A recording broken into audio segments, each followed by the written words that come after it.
Hello, this is Professor Broker, and this is your Chapter 4 lecture, Market Forces of Supply and Demand, Part 1. Let's go ahead and get started.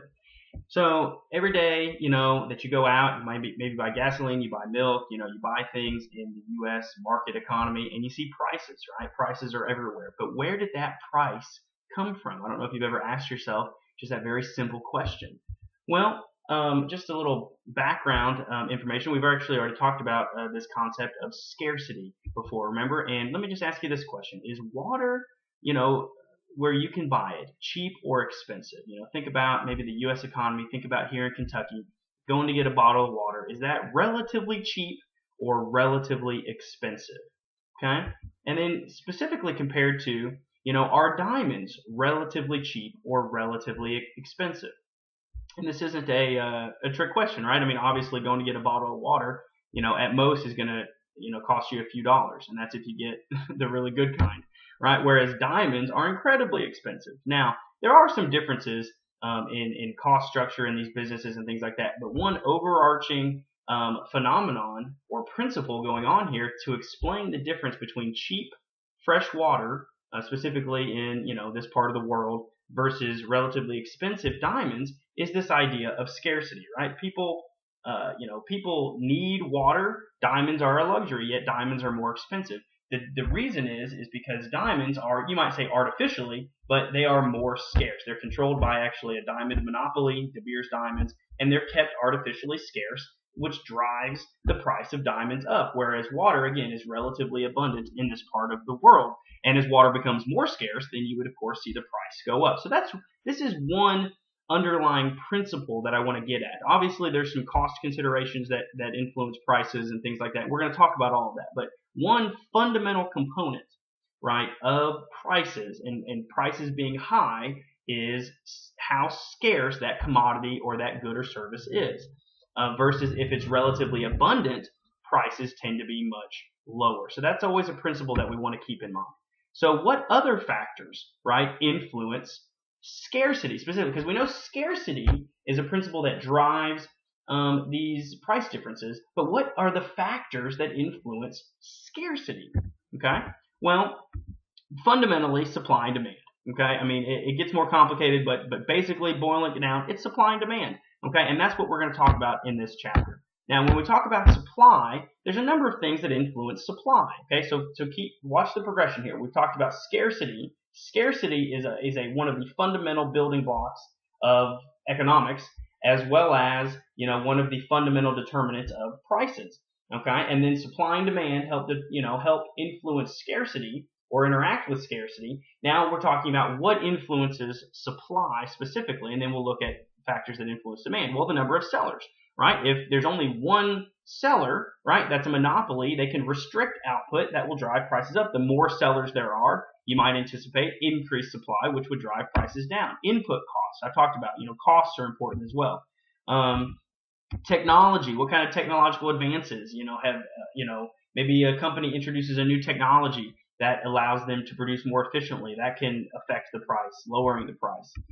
Okay, and then firms' expectations. We'll talk more about that in a later lecture, right? And there's other special factors, like what if there's a drought in the Midwest destroying the corn crop? Obviously, that would reduce the supply of corn, right? And then there's demand. There's also demand factors, number of buyers, right?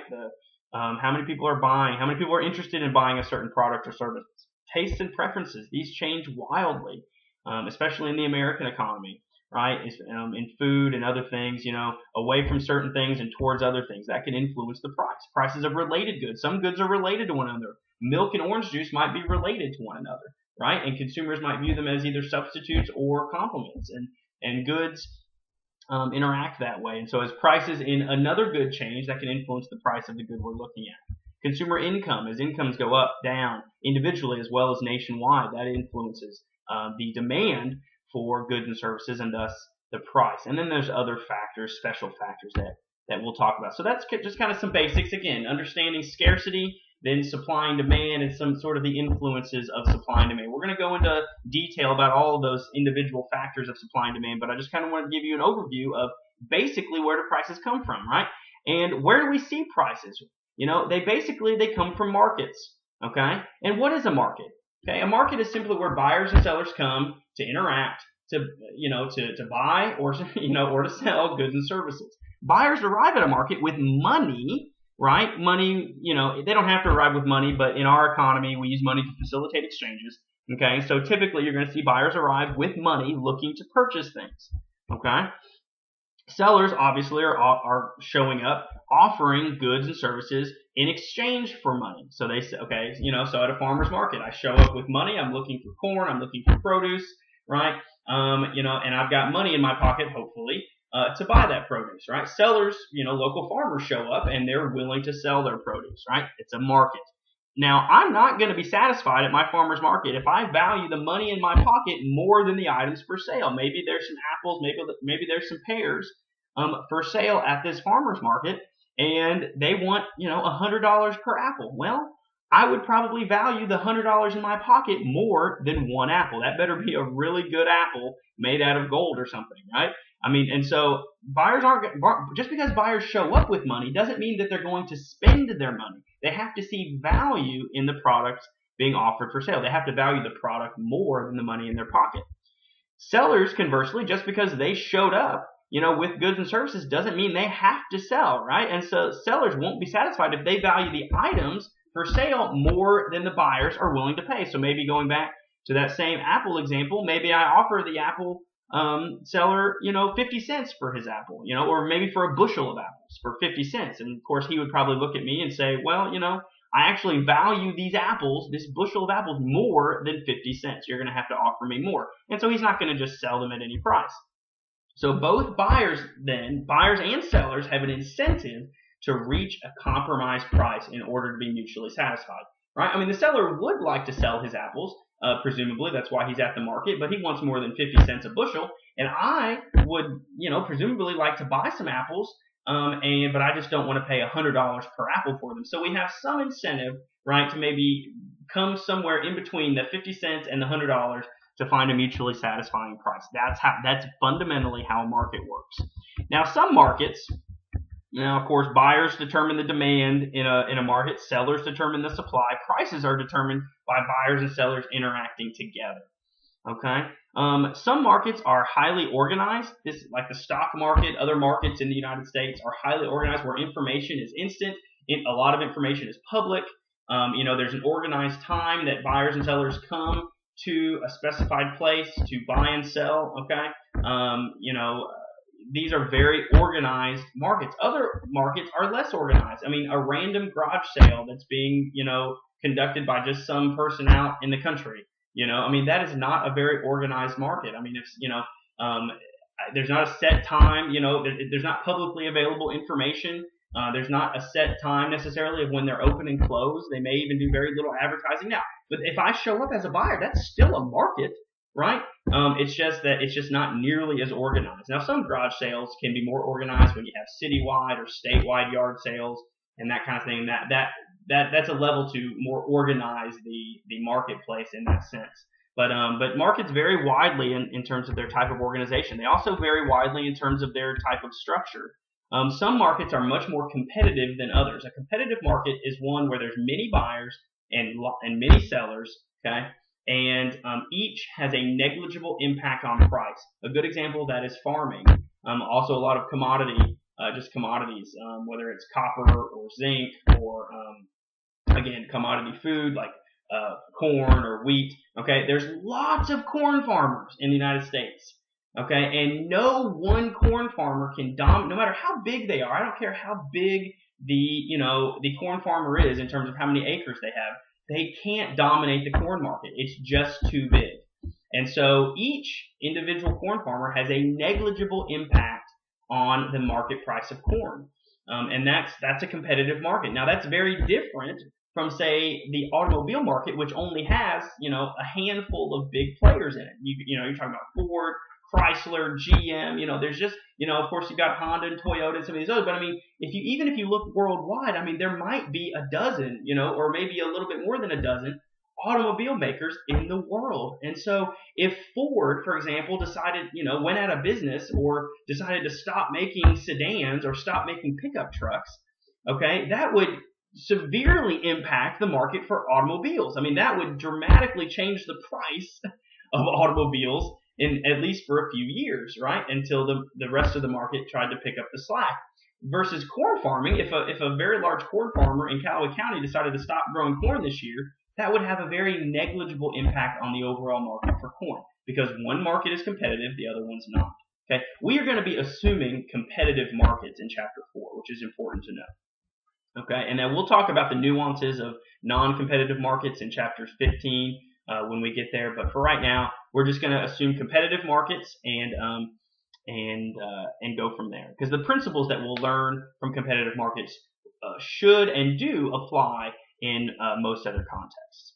Okay, so in Chapter 4, we want to know what factors affect buyers' demand, what factors affect sellers' supply. We've already looked at those. We'll look at those more deeply. How does supply and demand work together to look at to determine price and quantity? What are the factors that maybe shift supply and demand, and how do markets allocate resources? Okay, so let's go ahead and look at those. First, I want you to consider yourself as a demander, as a buyer. I want you to imagine that you need help in your econ class. I want you to imagine that you're in the market for tutoring. Okay, you need help, and I want you to think through this, right? Okay, I want to know, just think to yourself if you would be willing to hire someone to help tutor you in an economics class, someone who's good, someone who's reputable, for no money at all, right? The price is zero. It does not cost you anything. They will help you as much as you need it, and you don't have to pay a dime, right? Would you take that offer? My guess is most of you would, right? I mean, if it's free and you needed the help, why not, right? Now I want you to consider, would you pay them $5 an hour? Would you pay them $10 an hour? Would you pay them $25 an hour? Would you pay them $50? Would you pay them $100 an hour to help you with your tutoring? Okay, here's what I'm guessing is true for most people. And when I've done this in classes, this has been what's true. When I ask for people to raise their hands of would they, offer this price, at a price of zero, okay, at a price of zero, I get almost everybody's hand up. As the price goes up, what do you think happens to the hands? They go down, right? Usually around right here, all the hands are down, right? And nobody has their hand up usually. Nobody serious has their hand up for $50 or $100, right? So what's going on here? This is illustrating the law of demand for us, right? The quantity demanded of any good is the amount that buyers are willing and able to purchase. The law of demand says that the quantity demanded will go down, okay, for any good or service as the price goes up. In other words, it interacts inversely with price, which is what we just saw.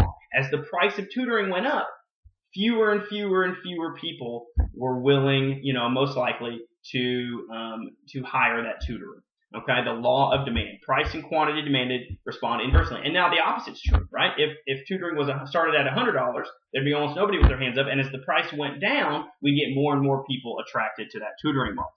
Okay, now the simple reason why is that people tend to like lower prices because it increases their utility, quote unquote, satisfaction. There's more on this in Chapter 21, which we may or may not get to this semester. Here's a real world example of the law of demand. This is from the World Development Indicators and the U.S. Energy Information Administration. And they've got data points here for different countries: Italy, United Kingdom, France, Germany, United States. Their level of consumption of gasoline per capita and the price of gasoline, okay, per gallon to control for that. And what do you notice?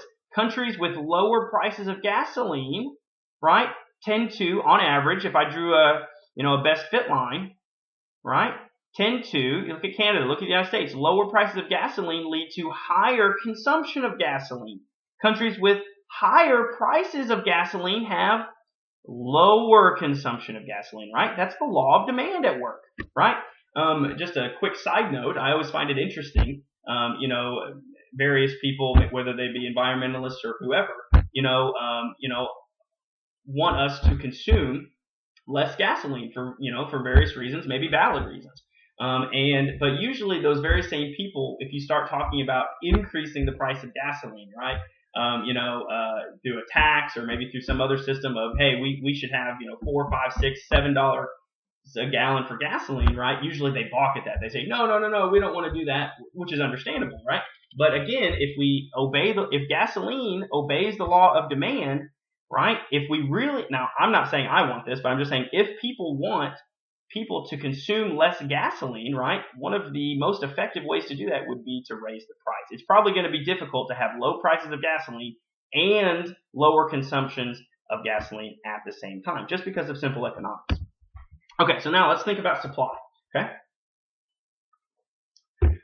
Now I don't want you to imagine that you're a buyer of tutoring. I want you to imagine that you're offering your tutoring services. You know economics really well, imagine with me, and you are trying to make a little extra money by helping people do well in this class. And so, maybe someone comes to you and they say, hey, I really need your tutoring services. Would you tutor me as much as I want for free? Okay? Now, I'm guessing some of you good-hearted people, maybe you would offer your time and energy and effort. But my guess is your charity would run out at some point, right? I mean, you might be willing to do this. Some of us would be willing to do this, but probably not for very long. And probably not so many people, right? Now, what if they offered you $5 an hour, helping you as much as they needed the rest of the semester with economics? Some of you might be willing to do that. How about for $10 an hour? Maybe some more, right? What about for $25 an hour? They want your expertise. They're offering you $25 an hour to help them maybe 3 or 4 hours a week, right? How many people would be willing to do that? Maybe a lot more. How about for $50? How about for $100 an hour? My guess is that almost everybody listening to this would at least strongly consider tutoring people, even in economics, if they were willing to pay you $100 an hour. What's going on here? As the price went from $0 to $100, my guess is the interest level, right? Your interest level in offering tutoring services to somebody went up. This is a very basic illustration of the law of supply. Basically, the claim that as quantity supplied of a good rises, or I should say, as the price of a good rises, the quantity supplied of a good also tends to rise. Price and quantity supplied tend to move together. They move directly, right? And the quantity supplied is simply any good is the amount the sellers are willing and able to sell. The simple reason for this is because firms tend to sell more at higher prices because it increases their profits. There's more about this in chapter 14, which we'll get to in a matter of weeks. Okay. So now let's look at our tutoring schedule. Now I didn't actually poll in this lecture for any numbers, but based on me asking this question in some classes, over the last several years at Murray State, I've come up with kind of this diagram. This is kind of some good averages.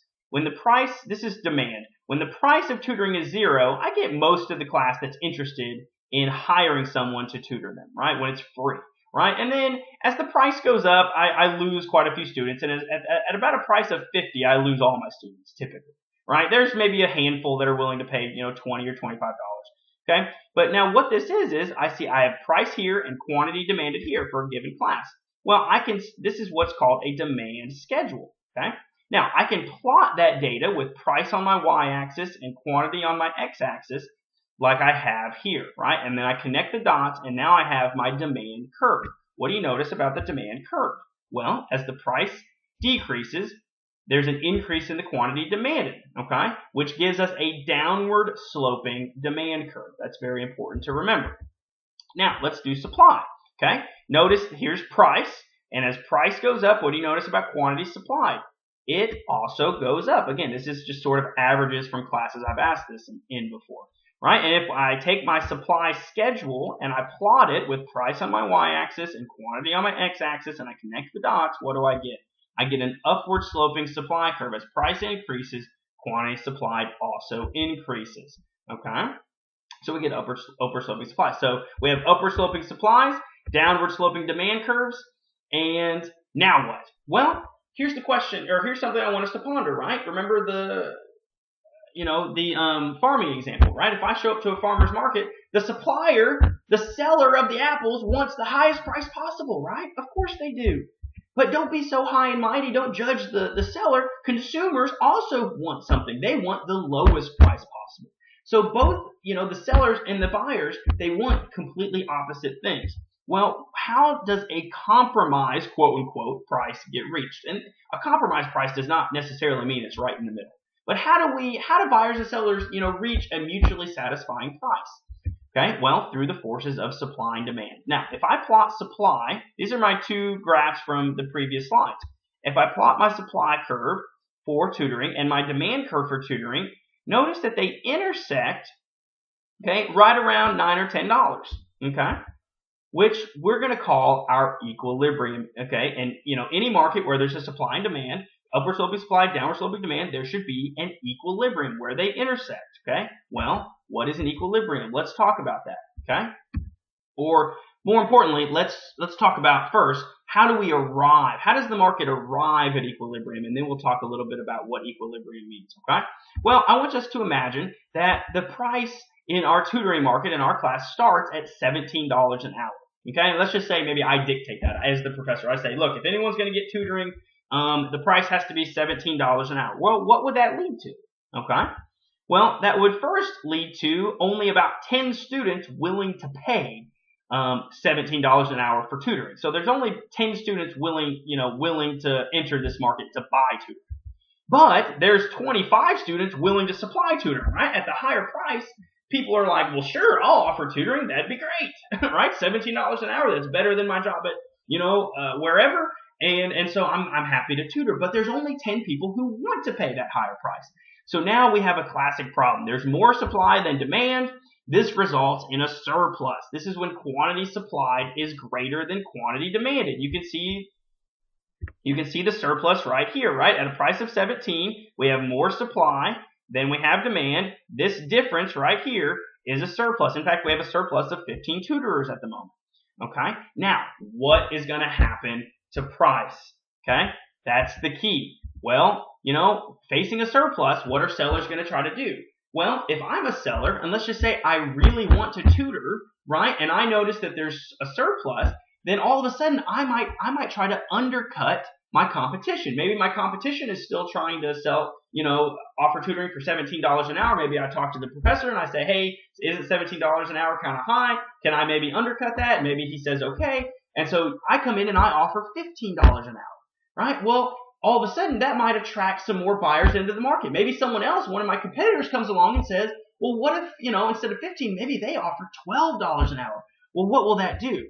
Well, that will certainly increase the potential number of buyers represented in the market, represented by a movement down and to the right along our demand curve. That's because of the law of demand. As the price gets bid downward, right, that increases the quantity demanded, the number of people willing to buy tutoring. However, that also can decrease the quantity supplied, right? So maybe some of the people that were offering tutoring were like, well, I was willing to supply tutoring at $17 an hour. Ooh, but at $12 an hour, that's how much I make at my other job. So I'm not willing to tutor for only $12 an hour. So quantity supplied falls, represented as a movement down and to the left along our supply curve. Now, when will this, how long will this process continue? Well, just graphically, it's pretty easy to see that this process will probably continue until both suppliers and demanders are satisfied, which is going to happen at equilibrium, right? Because at equilibrium, that is the price that completely clears the market of excess supply, okay? And it exactly equates quantity demanded and quantity supplied, okay? So the downward movement will stop at equilibrium. Sellers have no incentive to offer prices below equilibrium because that will simply create another distortion that no seller has an incentive to activate, okay, which we'll talk about next. So again, a surplus is simply where quantity supplied is greater than quantity demanded. It's a situation of excess supply.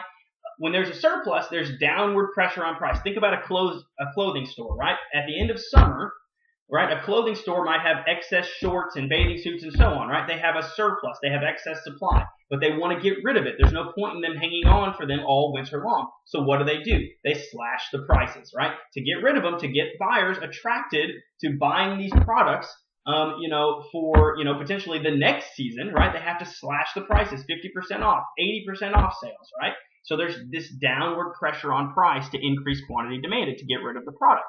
This creates a movement along the demand curve down and to the right and down the supply curve down and to the left, right? This increases quantity demanded, decreases quantity supplied, eliminating the surplus, okay? Now, let's just reverse this. Let's just say, for some reason the price starts at $5 an hour. Here we are in the tutoring market in your economics class, and the price for tutoring is $5 an hour. Well, how would that influence supply and demand? Well, clearly, supply would probably be very low, right? Very few people are going to be willing to offer their time, hours a week for only, helping someone in a very difficult subject, economics, for only $5 an hour. So let's just say we have currently, we have 7 people, right, who are willing to tutor for $5 an hour. Now, at the low price, you get low quantity supplied, but what are you going to get a lot of? You're going to get a lot of people, quantity demanded, willing to only pay $5, right, because of the law of demand. Now, so at this low price, you're probably already realizing that if we have high quantity demanded, 30, and low quantity supplied, 7, that difference is going to be a shortage. We're going to have more people, more buyers than we have sellers. That's going to be a shortage, okay? It's when quantity supplied is less than quantity demanded. Now, what happens when there's a shortage, okay?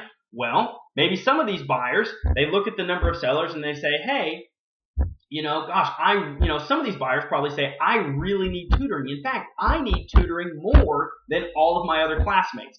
And this $5 thing is okay. I'd be happy to pay $5, but in fact, I'd actually be happy to pay a little bit more. So maybe they talk to some of the sellers and they say, hey, look, instead of $5, what if I offered you $7? Then maybe another buyer comes along and says, what if I offered you $8? I really need the tutoring. I don't have time to mess with, you tutoring all these other people. I really need it now. I'll offer you $8. Maybe someone else says, I'll offer you $9. You get the point, right? The price starts getting bid up by the people, the buyers who want it or need it or can afford it the most, right? And as the price gets bid up, 2 things happen, right? Number 1, there is an increase in quantity supplied. More tutorers would likely enter the market if the price got bid up. Some of the tutorers are like, hey, I'm not willing, my time is more valuable than $5 an hour. But at $7 or $8 or $9 or $10 an hour, maybe they say, hey, I can do that, no problem. So they jump in the market. This is represented by a movement up and to the right along the supply curve. Okay. Now, what that also does, though, as the price gets bid up, is we get less demand. Some of the buyers who were going to buy tutoring, right, or hire someone to tutor them might have said, I was willing to pay $5, but, I really don't need tutoring that badly. For $5 an hour, maybe, but I'm not going to pay $7, $8, $9, or $10 an hour for tutoring because I really don't think I need it that much. So the buyers who need it the least, right, or who maybe can't afford the higher price, then leave the market. And so this is represented by a movement up and to the left along our demand curve. With a decrease in quantity demanded and an increase in quantity supplied, the shortage is reduced. And the shortage will be completely reduced when we reach our equilibrium. Again, when the price exactly equals or equates quantity supplied and quantity demanded, this clears the market. The equilibrium price clears the market of excess demand, just as it cleared the market of excess supply. There's no incentive. Buyers have no incentive to offer prices above equilibrium because, again, that would create another distortion, the surplus, which we just talked about. Okay? So the upward movement stops at equilibrium. Okay, so again, let's review. The shortage is when quantity demanded is greater than quantity supplied. It creates excess demand. This creates upward pressure on price. When there's a shortage, the price has pressure to move upwards. When there's a surplus, the price has pressure to move downwards. Okay? The upward pressure on price for a shortage causes the movements along the supply and demand curves. This decreases quantity demanded and increases quantity supplied. Okay? So, again, talking about these forces, we can see just procedurally how in a market, right, markets are constantly changing, constantly moving up and down, right? Supply and demand are constantly changing. The prices are adjusting, right? For various factors and reasons. But when we take a snapshot, right, markets are trying to move to equilibrium because equilibrium is where supply equals demand, quantity supplied equals quantity demanded, and it balances the market. It clears the market of this excess. We don't want to devote more resources to tutoring than people want to buy, and the equilibrium price guarantees us that we won't. Conversely, we want to make sure that there are enough tutorers to meet the demand for tutoring. Again, the equilibrium price makes sure that there are enough tutorers for the people that want tutoring at that price. And so the equilibrium price clears the market, right? Okay? It's a situation. Various forces are in balance. Okay? Quantity supply equals quantity demand. Supply and demand curves intersect. I want you to think about a pendulum. A pendulum is an interesting way to think about equilibrium, right? If I'm here in the middle, right? If this is the pendulum and there's no forces acting on it, right? this would be an equilibrium, right? There's no incentive for this pendulum. I mean, this pendulum's not going to move if it's resting here in this perpendicular position, right? Position 2. And that's just like our equilibrium price. There's no incentive. If the market's in equilibrium, there's no incentive for the market price to change because it's in equilibrium. There's no benefit to anybody for it changing. Now, but what happens if an outside force comes along and hits this pendulum? Maybe I come up and I push it, right? Push it to position 1. Well, again, then it would be out of equilibrium, right? If I pushed it to position 1. But it didn't just move there on its own. It had an outside cause. It had an outside force that caused it to do that, right? And again, that would be not in equilibrium. But what is this pendulum then going to try to move back towards after that adjustment? It's going to probably swing to position 3 and 1, and it's going to swing until what? It's going to rest again at position 2. And that's just like our market. Now, there are going to be outside forces, changes in supply, changes in demand, exogenous impacts that affect equilibrium price.